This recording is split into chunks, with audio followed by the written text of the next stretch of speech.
Então vamos lá? Bom, nesse vídeo eu vou falar para você exatamente como comprar um apartamento sem entrada.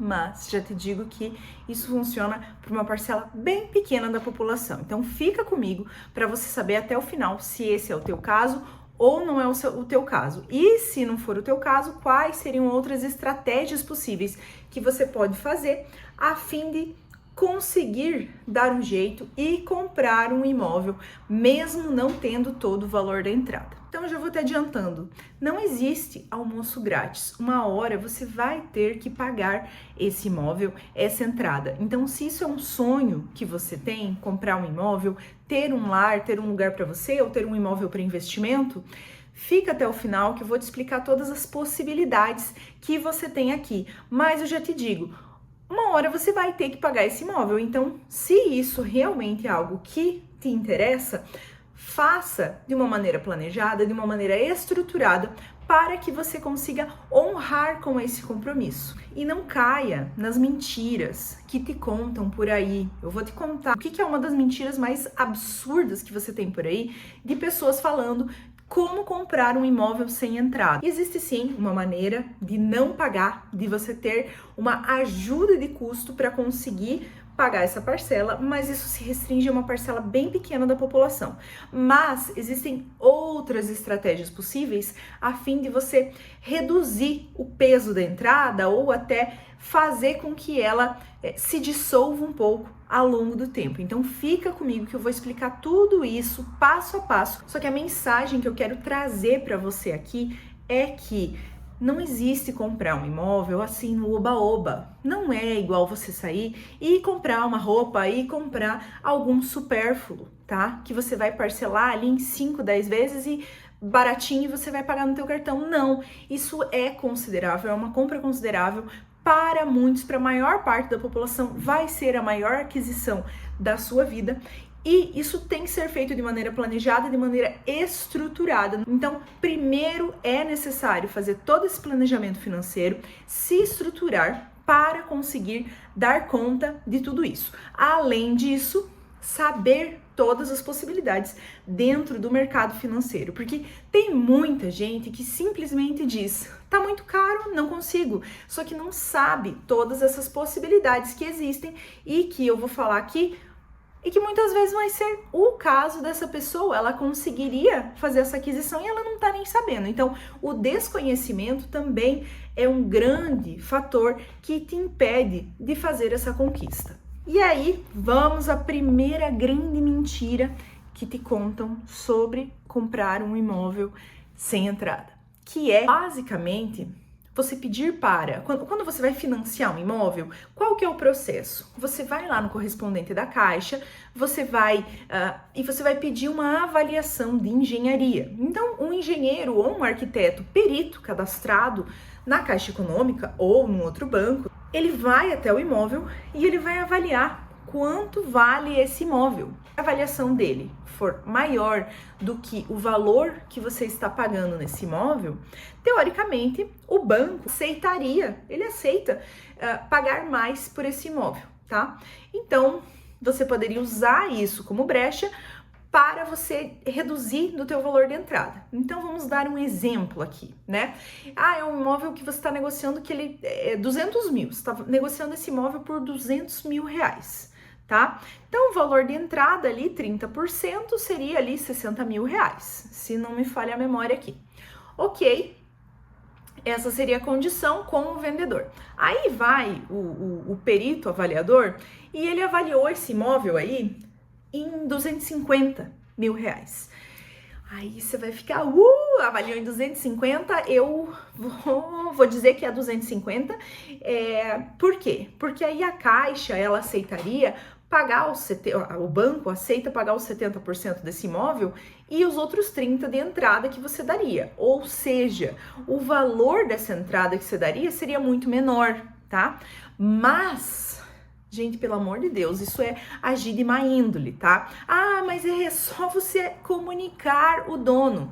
Tá, vocês podem fazer algum tipo de acordo assim, mas assim, não faz nenhum sentido. Isso é uma prática errada, é uma prática ilegal, Por quê? O dono desse imóvel, ele vai ter que pagar um pouco mais de imposto em relação ao valor que ele ganhou, ao ganho de capital desse bem. Então, ele tem que pagar 15% sobre o ganho de capital desse bem. Então, por exemplo, ele comprou esse imóvel por 100 mil reais e hoje ele estava declarado por 100 mil e hoje ele vai vender por 200 mil para você.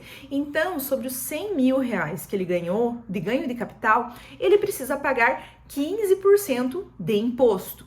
Nesse caso, ele teria que pagar imposto de 15% sobre 150 mil reais. Ou seja, ele vai pagar mais imposto. O segundo ponto é que você precisa declarar que você tem esse valor a mais desses 30% de entrada. Então, você também, em cima desse valor a mais, vai ter que declarar de onde que veio aí de 60 para 75, que você teoricamente estaria pagando de entrada, você precisa dizer de onde que veio esse valor aí de 15 mil a mais. Ah, mas é pouquinha coisa. Tá, mas eu tô dando um exemplo de um valor baixo, de um imóvel com um valor reduzido. Quando você vai subindo essas proporções, isso vai se tornando maior. E aí esse imposto que você paga mais, que você tem que declarar como entrada a mais, e que o vendedor tem que declarar também como receita a mais, começam talvez a ser um complicante. A segunda mentira que contam para você são aqueles benditos daqueles vendedores de consórcio que vêm dizendo: ah, mas o consórcio você consegue comprar sem entrada, você vai pagando as parcelinhas e você é contemplado, papapó. O que eles não falam é que para você ser contemplado, especialmente no começo desse consórcio, você precisa dar lances. E esse dar lance, geralmente, é um valor maior, inclusive, do que o que seria a entrada desse imóvel. Então, é uma grande falácia. Ou seja, eu entrei num consórcio. Aí tá supimpa. Quer dizer que, se você não tem o valor da entrada, você vai precisar esperar. Você vai simplesmente esperar. E aí, talvez você fique lá nos últimos anos desse consórcio para ser contemplado. E o que acontece? O imóvel subiu, tudo subiu, e a tua carta de crédito, ela não se equiparou a esses valores dos imóveis. Geralmente, ela acaba não se equiparando. Então, assim, não caia nessa. Se você não tem a entrada, entrar no consórcio, pagar para alguém, administrar o teu dinheiro porque você não consegue guardar, para mim também não faz sentido nenhum. E aí, como que você conseguiria reduzir essa entrada drasticamente ou até mesmo ficar sem pagar a entrada, dependendo da tua característica e da característica do imóvel que você vai comprar? Isso acontece apenas quando você está dentro da faixa 1 do Minha Casa Minha Vida ou do faixa 2. No faixa 1, você consegue ter até 55 mil de subsídio, mas isso é voltado a uma população que tenha uma renda a renda familiar de até R$ 2.640 por mês. Então, é um valor bastante baixo para que você consiga ter esse subsídio. E aí é necessário cumprir diversos requisitos. Então, isso não contempla uma boa parcela da população. Na faixa 2, você conseguiria até 30 mil de redução de subsídio aí para conseguir adquirir esse imóvel. E aí você precisa de uma renda de até uns 4.400 e cumprir diversos outros critérios. Além disso, você consegue ter algumas isenções, né? Isenção de TBI, de registro de imóveis, especialmente na faixa 1. Na faixa 2, na faixa 3, você tem algumas reduções. Agora, você não está dentro desse grupo prioritário, não existe comprar um imóvel sem entrada.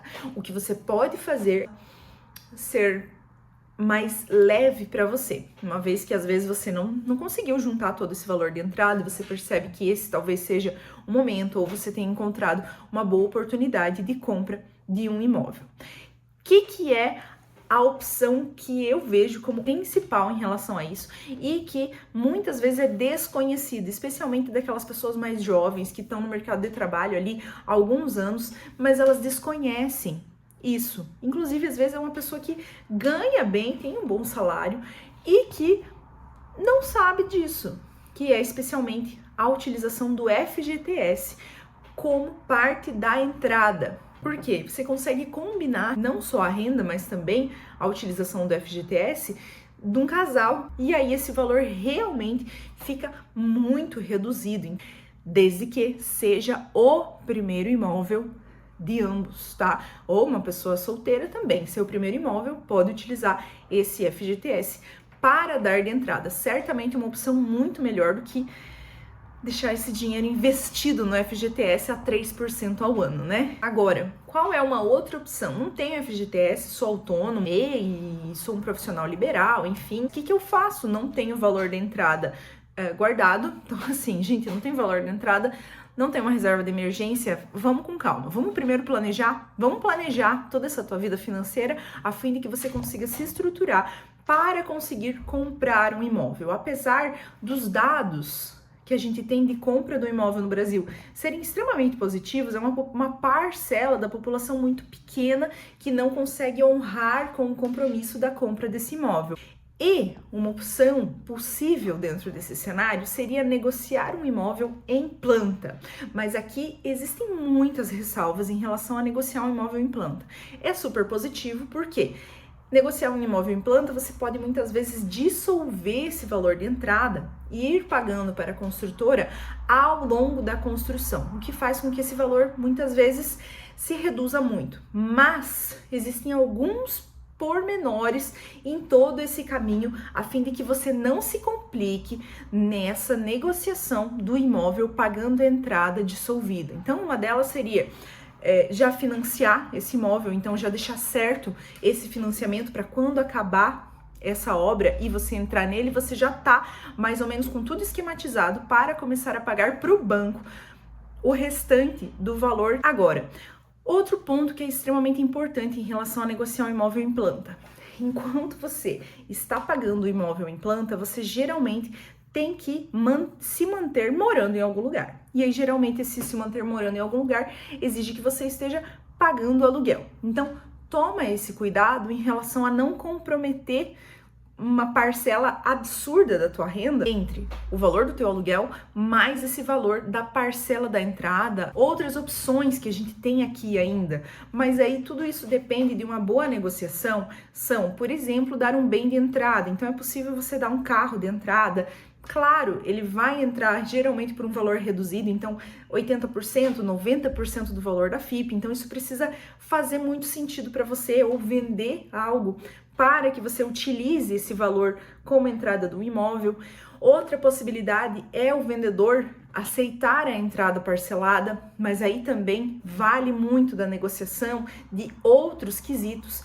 E mais do que tudo isso, a questão primordial aqui é o planejamento. Então, se você sonha em ter um imóvel próprio e quer saber exatamente todo o passo a passo para comprar um imóvel, saber como escolher, saber como negociar, como não cair em golpes, como encontrar a melhor maneira de comprar, a melhor opção para você, um imóvel que se valorize, eu vou deixar um link aqui embaixo, que é o link do meu método, a jornada do imóvel. Só nele você tem acesso exclusivo a todas as etapas que você precisa passar para comprar um bom imóvel, para não cair em ciladas, para aprender a negociar, para conseguir ter um imóvel que se valoriza ao longo do tempo. E aí você vai ter acesso a um checklist exclusivo que eu preparei e que eu uso nas minhas compras imobiliárias, e além disso, a matriz da escolha segura, que é uma ferramenta desenvolvida por mim a fim de te ajudar a avaliar as opções de mercado, avaliar qual dos imóveis é melhor para você. E se você gostou desse vídeo,